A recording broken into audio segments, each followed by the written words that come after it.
আমি হেথায় থাকি শুধু গাইতে তোমার গান।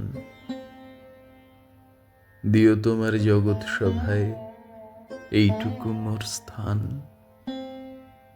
আমি তোমার ভুবন মাঝে লাগেনি নাথ কোনো কাজে, শুধু কেবল সুরে বাজে অকাজের এই প্রাণ। নিশায় নীরব দেবালয়ে তোমার আরাধন, তখন মোরে আদেশ করো গাইতে হে রাজন।